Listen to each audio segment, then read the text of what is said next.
Have you ever stood in the garden center staring at a giant wall of bottles and bags? A blue powder for this, a yellow liquid for that, a scary-looking spray for some bug you can't even identify. It's overwhelming, expensive, and honestly, a little concerning. What if I told you that you could throw almost all of it away? That for 99% of your garden's needs, from the day you plant a seed to the day you harvest your beautiful tomatoes, you only need 3 things. That's it. Just 3. In this video, I'm sharing my personal golden list. This is the simple, powerful, and natural first aid kit that has completely changed my garden. And I promise, by the end of this, you'll be ready to clean out your garden shed for good. For decades, we were taught a specific kind of gardening. It was a problem-reaction model. Got aphids? Spray this chemical. See a yellow leaf? Add this synthetic fertilizer. Powdery mildew? Another bottle comes off the shelf. This approach created a cycle of dependency. The harsh chemicals would often kill beneficial insects along with the pests. And synthetic fertilizers could degrade soil health over time, making your plants weaker and more susceptible to new problems. It was a constant battle, and the chemical companies were the only real winners. But a shift has been happening. Gardeners are realizing that a healthy garden isn't about fighting fires. It's about building a resilient ecosystem. And that philosophy doesn't require a whole arsenal of chemicals. It just requires understanding what your plants truly need at their core. So let's build our new simplified toolkit from the ground up, literally. Let's start with the first and most important item on our golden list. I call it the foundation. This is your high-quality organic compost or worm castings. Forget about those brightly colored bags of synthetic dirt. This is the real deal. It's dark, rich, and smells like a healthy forest floor. Why is this so crucial? Because healthy plants start with healthy soil. It's that simple. Compost is not just a fertilizer, it's a complete soil conditioner. It feeds the beneficial microbes, improves drainage in heavy clay soil, and helps retain moisture in sandy soil. It provides a slow, steady release of essential nutrients that plants can access as they need them. Think of it like building a house. You wouldn't build a beautiful home on a crumbling foundation, would you? The same goes for your garden. A vibrant, productive garden is built on a foundation of living, breathing, nutrient-rich soil. And high-quality compost is the cornerstone of that foundation. An excellent visual example is to show a side-by-side comparison. One handful of dry, lifeless soil and another of dark, crumbly, rich compost. So, how do we use the foundation in practice? It's most critical at the very beginning of the season, during planting. This is your chance to give every single plant the best possible start in life. If you're working with raised beds or in-ground gardens, your goal is to incorporate the compost directly into the top layer of your soil.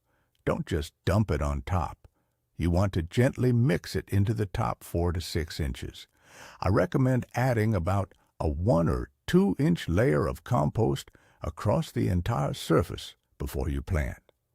For planting in containers or pots, the process is even easier. You can create your own super-powered potting mix.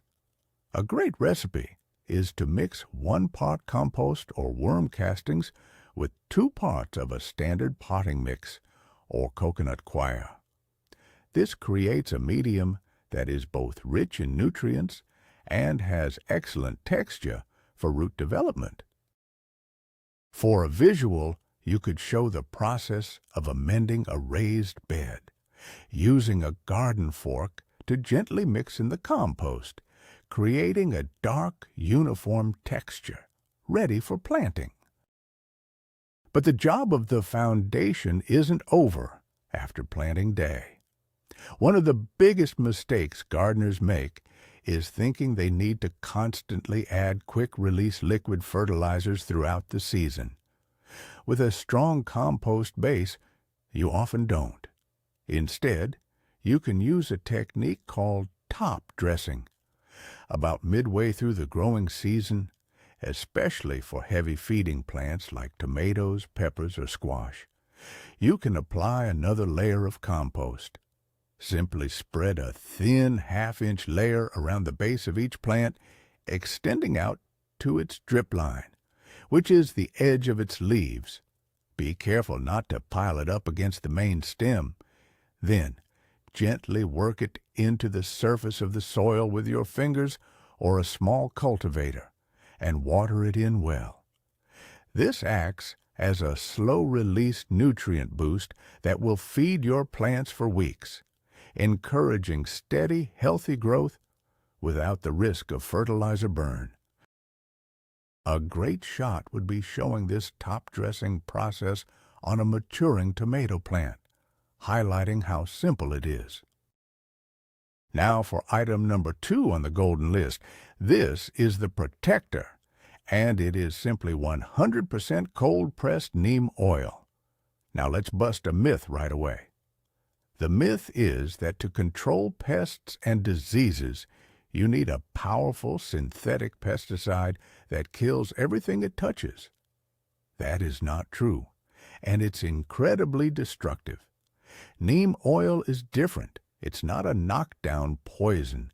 It's derived from the seeds of the neem tree, and it works in a much smarter way. It acts as an anti-feedant, making the leaves unappetizing to chewing insects. It's also a hormone disruptor, which interrupts the life cycle of many pests, preventing them from maturing and reproducing. And on top of all that, it's an effective fungicide, great for preventing common issues like powdery mildew and black spot. It's the multi-tool of garden protection, all in one bottle. Imagine showing the bottle of pure neem oil, emphasizing its natural origin, maybe next to a picture of the neem tree.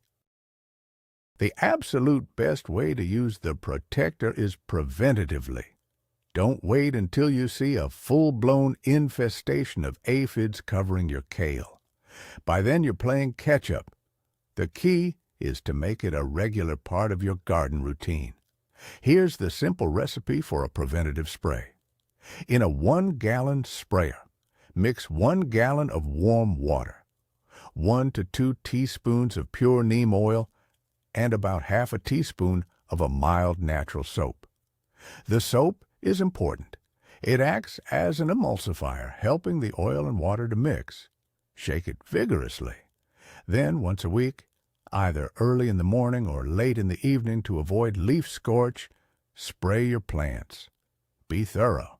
You need to cover the tops of the leaves, the stems, and, most importantly, the undersides of the leaves. This is where many pests like to hide and lay their eggs.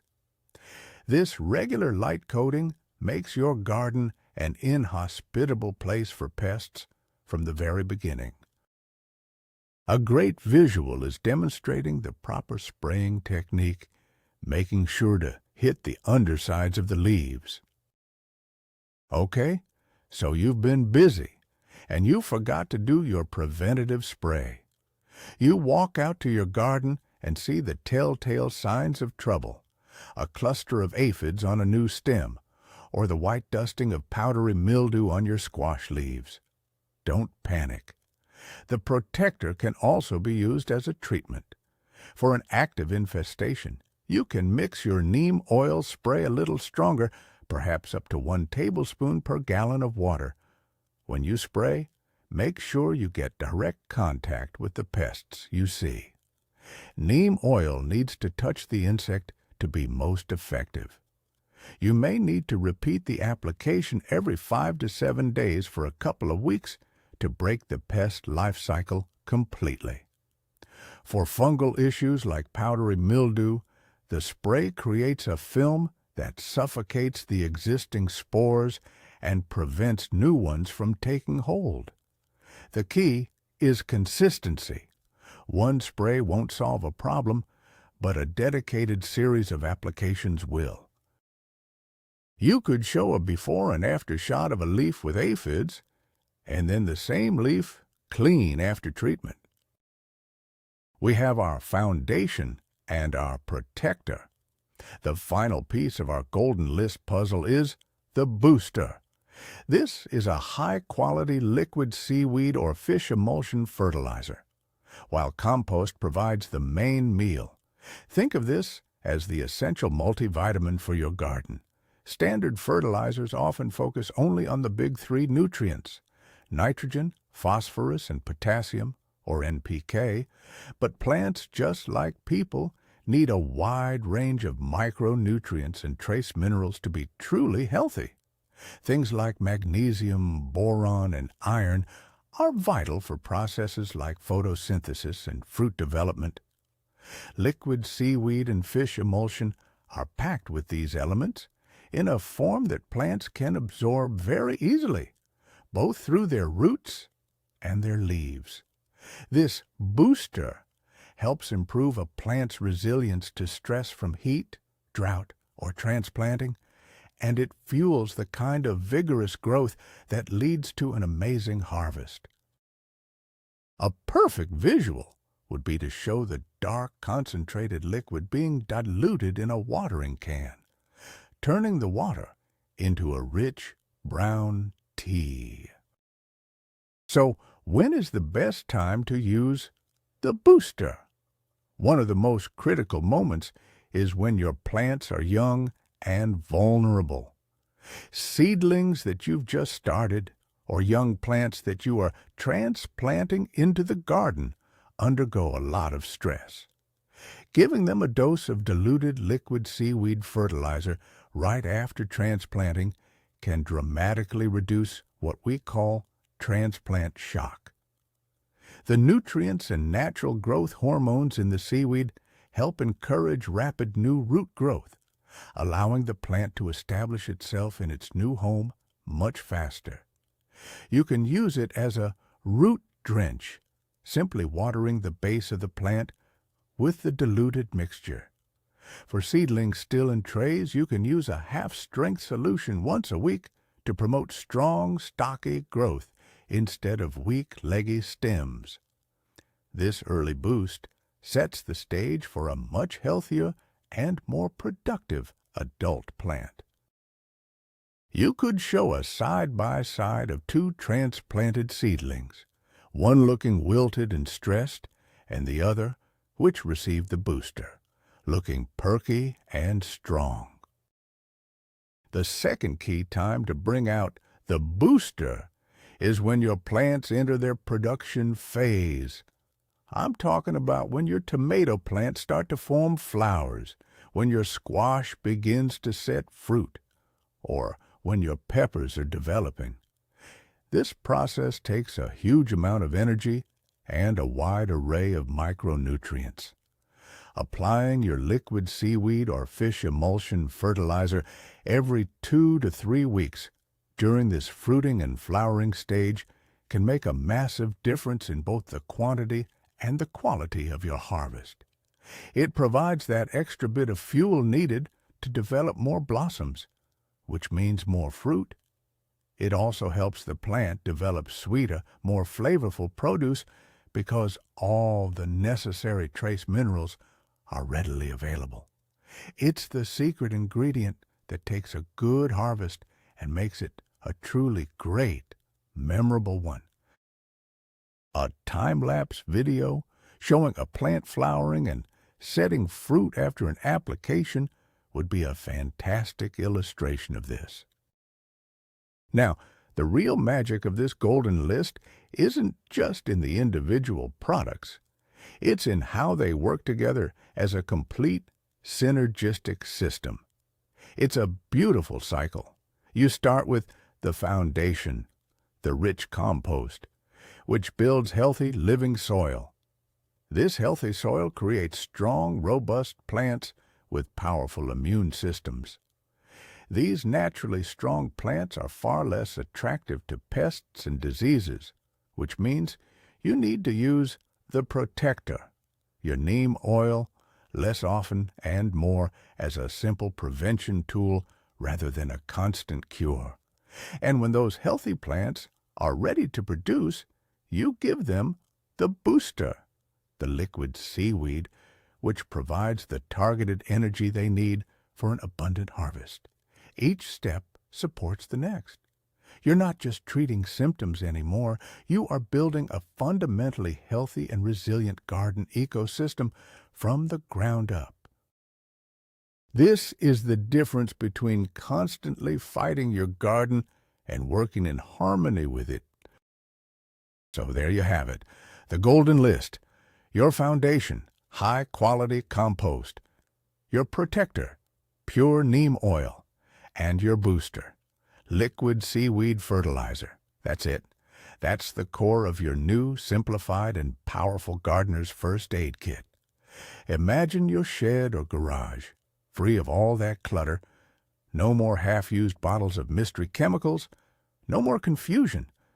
Just 3 simple, natural, and effective tools that work together to create a garden that is not only productive, but truly alive and healthy. You can finally stop being a chemical applicator and start being a true gardener, nurturing the life in your soil and your plants. Thank you so much for watching. I truly hope this simplifies and improves your gardening journey. If it did, please hit that like button and subscribe for more simple, powerful garden advice. And now, I have a question for you. What is your #1 can't live without garden product? Let me know in the comments below. I can't wait to read your answers.